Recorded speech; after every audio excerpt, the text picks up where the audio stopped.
지난 주간부터 이 누가복음을 읽는 중에 예수님의 제자는 어떤 사람인가 라고 하는 것을 여러분들에게 지금 말씀을 드리고 있습니다.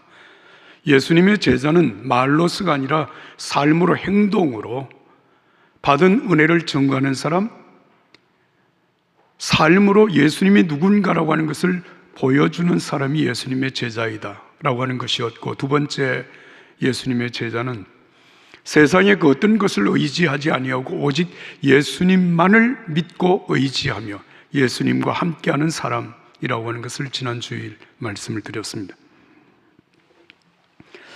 그런데 예수님을 믿고 우리가 예수님의 제자로 산다고 하는 것이 사실은 생각만큼 그렇게 수월하지 않다, 쉽지 않다라고 하는 것을 우리 삶의 경험을 통해서 알게 됩니다. 왜 그럴까? 기도하며 생각해 보니까 우리의 삶이 이방인들의 삶에 너무 깊숙이 젖어 있기 때문이 아닌가라고 하는 생각을 하게 되었습니다. 그 말이 무슨 말인가 하면, 우리가 예수님을 믿기 전에 다 우리는 이방인들이었습니다. 그런데 구원을 받은 하나님의 자녀가 되었음에도 불구하고 우리가 너무 이방인으로서의 삶을 살아왔던 과거의 습관에 깊이 젖어 있었고, 지금 우리가 살아가는 이 세상의 모든 삶은 이방인의 문화가 지배를 하고 있다고 하는 사실 때문에 우리가 예수님을 구주로 영접하고 믿음으로 살기는 하지만 그 믿음의 가치관을 가지고 살기가 그렇게 쉽지 않다라고 하는 생각을 하게 된 것입니다. 마태복음 6장 30절에 34절의 말씀에 예수님께서 이방인의 삶과 제자의 삶이 어떻게 다른가를 이렇게 말씀하십니다. 오늘 있다가 내일 아궁이에 던져지는 들풀도 하나님이 이렇게 입히시거든 하물며 너희 일까보냐 믿음이 적은 자들아. 그러므로 염려하여 이르기를 무엇을 먹을까 무엇을 마실까 무엇을 입을까 염려하지 말라. 이는 다 이방인들이 구하는 것이라.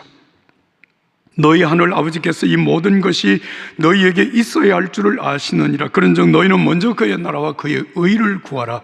그리하면 이 모든 것을 너희에게 더하시리라. 할렐루야. 할렐루야. 사랑하는 여러분, 이방인의 삶의 가치관의 정점에 있는 것이 무엇이냐면, 무엇을 입을까 마실까 먹을까, 다시 말하면 어떻게 하면 좀 더 잘 먹고 잘 입고 잘 살까 라고 하는 것이 가치관의 정점에 있습니다. 다시 말하면 그렇게 사는 것이 성공의 척도가 된다라고 하는 말이죠. 그러나 예수 그리스도로 말미암아 구원받은 하나님의 자녀들은 그것이 우리의 삶의 가치의 정점에 있지 않습니다.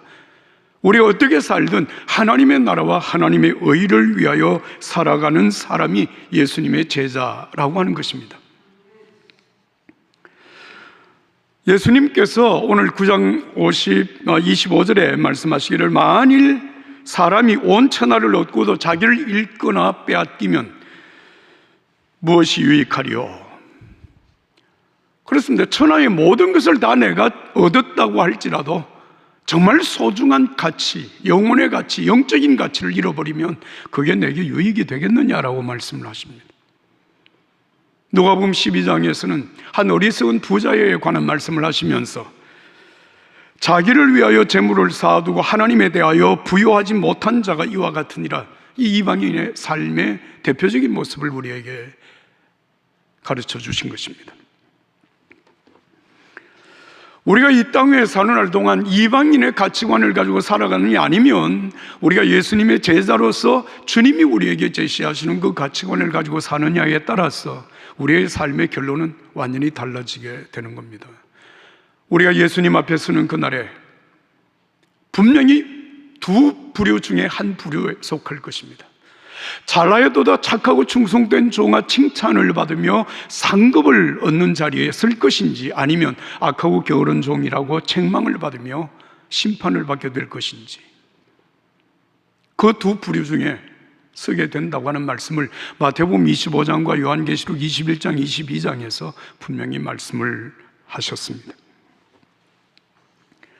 죽으면 그만이기 때문에 우선 이 땅에 사는 날 동안 잘 입고 잘 먹고 잘 살아야 되겠다라고 생각하며 사는 이방인들과 달리 우리는 예수님의 부활 생명을 가지고 영원한 하나님의 나라와 하나님의 그 영광을 바라보면서 오늘을 믿음으로 하늘나라의 가치관을 가지고 살아가는 삶, 이 삶을 사는 사람들이 예수님의 제자입니다. 오늘 본문의 말씀은 예수님의 제자가 예수님 제자답게 살아가려면 어떤 믿음을 가지고 어떻게 살아야 할 것인가 라고 하는 말씀을 우리에게 해주고 계십니다. 예수님 당시에 예수님을 따르던 제자들이나 따르지 않지만 하여튼 객관적으로 혹은 주관적으로 예수님에 대해서 듣고 보는 사람들이 예수님에 관하여서 갖는 생각이 거의 비슷했습니다. 도대체 예수라고 하는 사람은 어떤 사람이 누구인가? 그가 누구이기에 죄인의 죄를 용서하기도 하고 바람과 물결을 잠잠하라고 명령하시고 그렇게 잠잠하게도 만드시고, 예수님의 제자들이 세상에 나가서 일하는 것을 보니까 도무지 상상할 수 없는 병든 자를 고치고 귀신을 쫓아내고 하나님의 나라의 복음을 전파하는 그 모습을 보는 사람들이 한결같이 예수는 누구인가? 도대체 예수는 누구신가? 마음속에 계속해서 질문을 던지고 있었던 것입니다. 이런 상황에서 오늘 누가복음 9장 18절 이하의 말씀은 예수님께서 아주 대단히 중요한 질문을 하고 계십니다. 여러분 18절, 19절, 20절을 우리가 한 목소리로 읽겠습니다. 누가복음 9장 18절부터 20절입니다. 예수께서 따로 기도하실 때에 제자들이 주와 함께 있더니 물어 이르시되 무리가 나를 누구라고 하느냐? 대답하여 이르되 세례 요한이라고 하고 더러는 엘리야라 더러는 옛 선지자 중에 한 사람이라 사람이 살아났다 하나이다. 예수께서 이르시되 너희는 나를 누구라 하느냐? 베드로가 대답하여 이르되 하나님의 그리스도시니이다 하니. 할렐루야, 할렐루야. 자, 여러분 이 말씀을 보시면 예수님은 지금 제자들에게 작심하고 질문을 하십니다. 무리들이 나를 누구라고 하냐? 여러분, 예수님에 대한 평판은 그 당시에 부정적인 평판도 받아했고 긍정적인 평판도 많았습니다.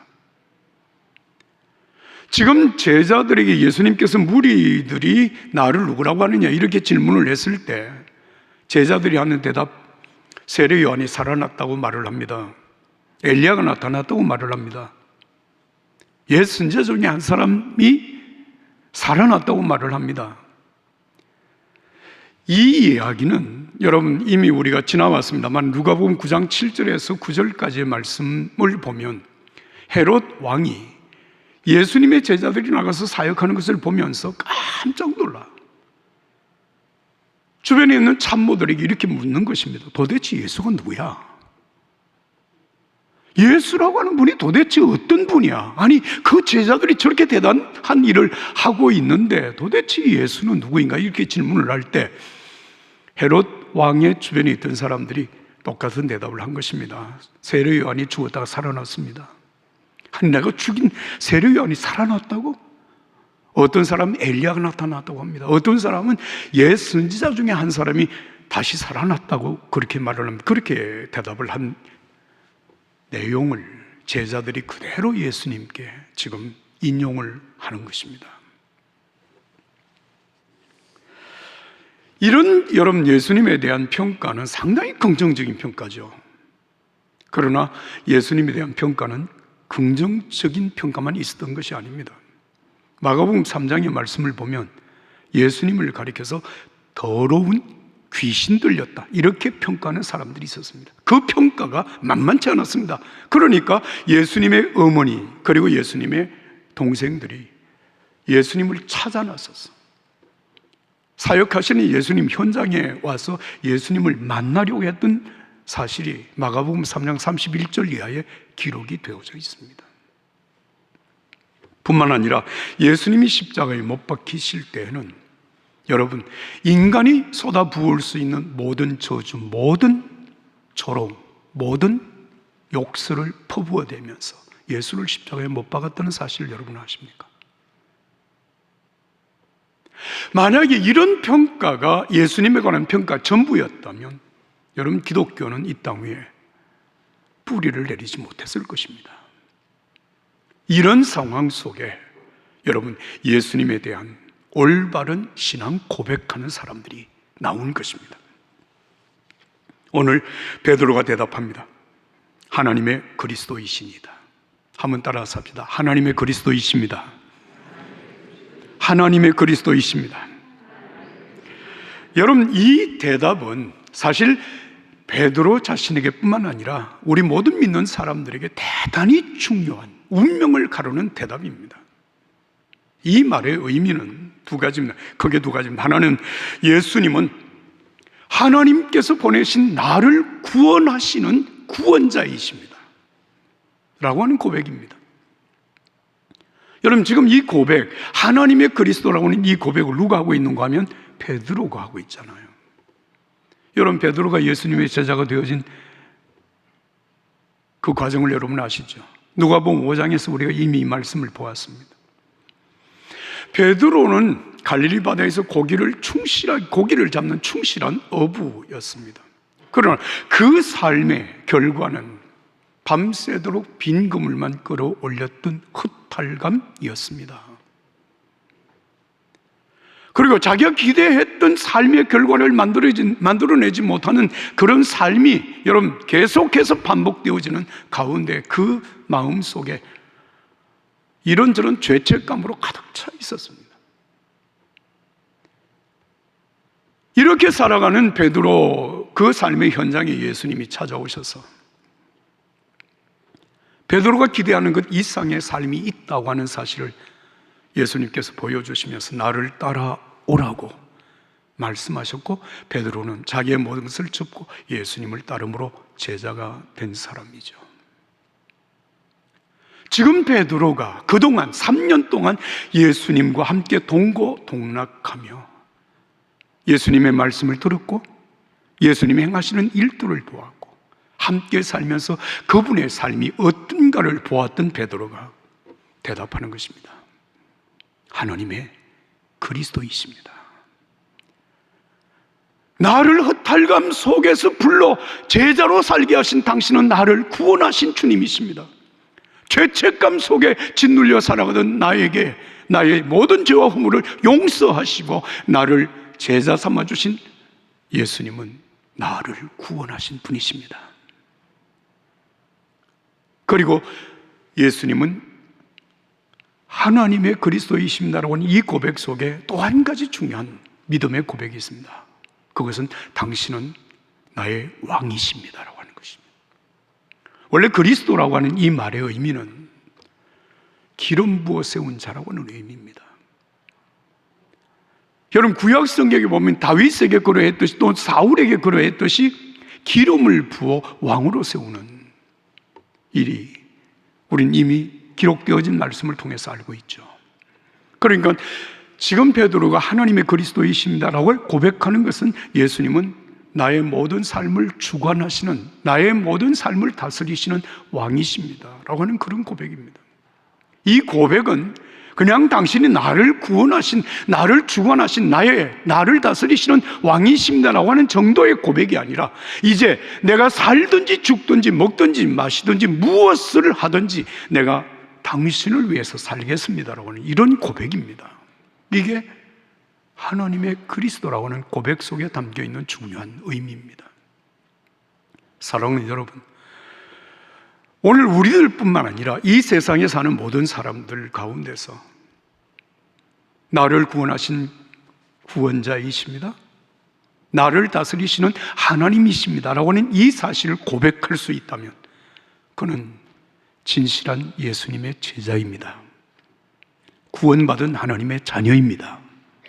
땅에 살지만 땅에 속한 자가 아니라 여러분 하늘에 속한 하나님의 사람입니다. 여러분, 만약에 우리가 이런 고백을 진실하게 예수님께 할 수 있다면 여러분은 복받은 사람입니다. 구원받은 하나님의 자녀입니다. 믿으시면 아멘 하십시다. 그렇습니다. 그 사실을 지금 베드로가 고백하는 것이에요. 여러분, 이런 고백을 하는 사람들은 이 세상에 그 누구가, 그 무엇이 내 삶을 좌지우지하고 내 삶을 구원해 줄 그런 사실을 믿지 않습니다.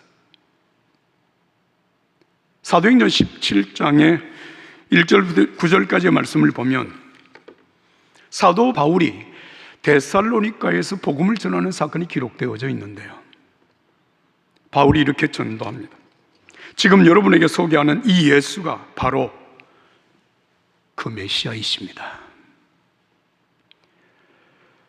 이 전도를 들은 사람들 가운데서 강경파 유대인들이 격분합니다. 그리고 불량배들을 동원합니다. 그리고 바울과 실라를 체포하려고 합니다. 그런데 소문에 의하니까 야손이라고 하는 사람이 바울과 실라를 자기 집에 숨겼다고 하는 사실이 들려지니까 이 강경파 유대인들이 분노하면서 불량배들을 데리고 야손의 집에 들어가서 온 집을 수색했는데 그 집에서 찾지 못합니다. 그러니까 야손을 잡아가지고 끌고 가서 원로원들 앞에 딱 세우고 이렇게 고발을 합니다. 이 사람은 세상을 뒤집어 엎는 사람입니다. 세상의 가치관을 무너뜨리는 사람입니다. 지금 우리 코앞에까지 다가와서 로마 황제가 우리의 왕이 아니고 다른 왕, 예수가 우리 왕이라고 말하는 사람들입니다. 이 사람은 이 시대의 반역자이고 배반자들입니다. 그리고 야손을 고발합니다. 참, 여러분, 이 고발은 굉장히 중요한 말씀입니다. 우리는 로마 황제가 우리를 구원할 자라고 믿고 그 황제가 우리를 구원할 신이라고 믿고 있는데 이 사람들은 황제가 아니라 예수를 믿고 예수가 우리를 구원할 자라고 말을 하고 있습니다. 그래서 이 시대의 이들은 배반자입니다. 그렇게 얘기를 하는 거예요. 사랑하는 여러분, 오늘 하나님의 그리스도이십니다라고 고백하는 이 고백은 여러분 세상의 정치적인 체계, 세상의 모든 체계를 여러분 부정하고 산다고 하는 의미가 아니라 여러분 그 위에 우리를 구원하시는 분, 우리를 다스리시는 분, 메시아가 계시다고 하는 사실을 믿음으로 살아가는 자가 여러분 예수님 제자입니다. 여러분 이 믿음이 오늘 저와 여러분들에게 있기를 예수님 이름으로 축복합니다. 그런데 이 점에서 제가 여러분들에게 질문합니다. 여러분의 진정한 왕은 누구십니까? 여러분들에게 진정한 구원자가 누구이십니까? 다 같이 한번 따라서 합시다. 하나님의 그리스도이십니다. 다시 한번 하나님의 그리스도이십니다. 이 고백이 여러분들의 진실한 고백이 되기를 예수님 이름으로 축복합니다. 그런데 중요한 것은 예수님이 정말 기뻐하시고 제자다운 제자로 세워지는 것은 여러분 상당한 시간과 상당한 노력과 헌신이 필요하다고 하는 사실을 우리는 잊지 않아야 됩니다. 사도 바울이 하나님의 역사를 감당해 나가는 동안에 많은 동역자들이 있었습니다.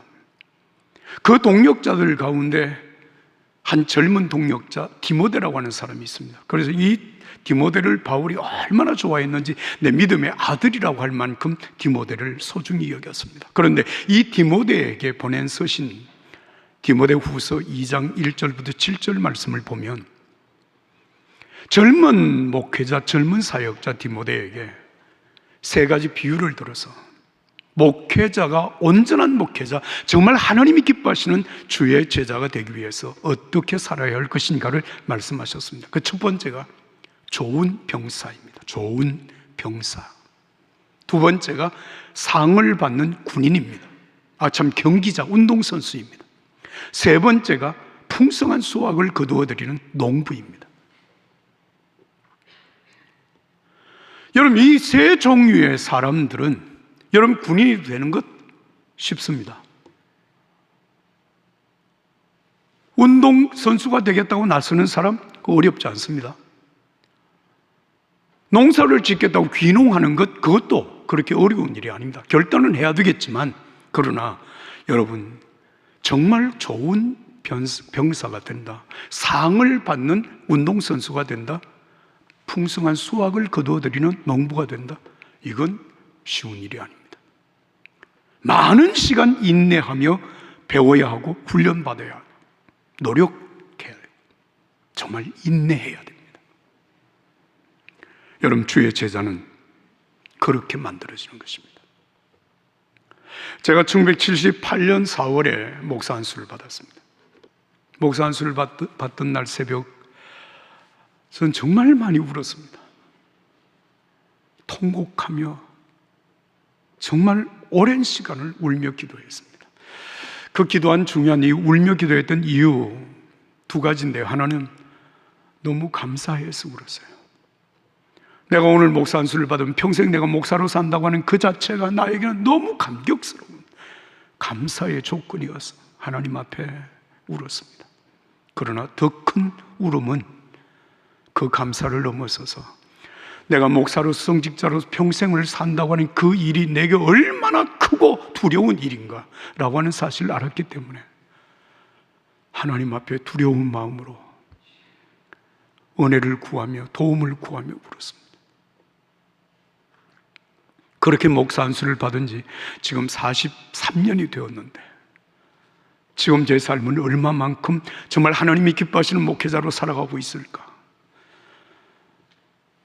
거의 매일 하루 종일 말씀을 붙들고 실험을 하고 내 자신을 쳐서 복종시키고 성령의 충만함을 위하여 하나님의 은혜의 역사를 위하여서 날마다 기도하며 살아가지만 아직도 하나님 앞에 온전지 못한 내 자신의 모습을 보며 하나님 앞에 참 회개하며 기도할 때가 많습니다.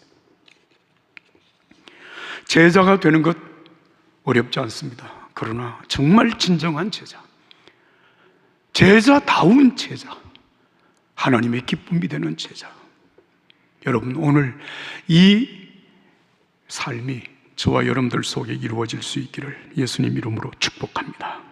에베소서 4장 13절 이하의 말씀을 보면 우리가 다 하나님의 아들을 믿는 것과 아는 일에 하나가 되어 온전한 사람을 이루어 그리스도의 장성한 분량이 충만한 데까지 이르리니, 이는 우리가 이제부터 어린아이가 되지 아니하고 사람의 속임수와 간사한 유혹에 빠져 온갖 교훈의 풍조에 밀려 요동하지 않게 하려 함이라. 오직 사랑 안에서 참된 것을 하여 범사에 그에게까지 자랄지라. 그는 무리니 곧 그리스도시니라. 한번 따라서 합시다. 범사에 그에게까지 자랄지라. 누구에게까지? 예수님에게까지. 사랑하는 여러분, 우리의 신앙생활, 예수님의 제자로서의 삶을 사는 성도의 삶, 여러분, 이것은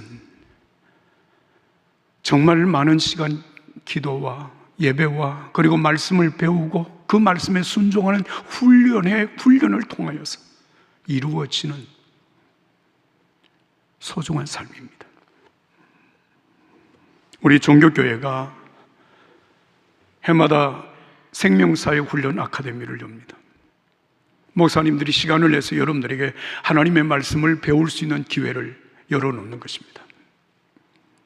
사랑하는 여러분, 신앙생활이라고 하는 것, 제자의 길을 가는 것은 이만하면 이제 됐다고 하는 경지는 없습니다. 주님 앞에서는 그날까지 말씀을 배우고 기도하며 여러분, 주님과 함께 걷는 삶의 연속입니다.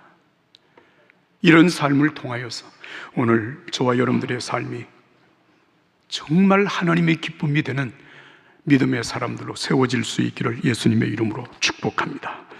종교교회가 처음 사랑, 처음 행위를 지켜가고 정말 주님이 원하시고 기뻐하시는 교회의 모습으로 우리가 세워져서 세상에 소망을 주고 한국교회의 영광이 되는 교회가 되기 위하여서 저와 여러분들의 삶이 그냥 성도가 아니라 하나님이 기뻐하시는 성도, 성도다운 성도, 이 땅에 하나님의 뜻을 함께 이루어가는 종교교회 믿음의 가족들이 되기를 예수님 이름으로 축복합니다.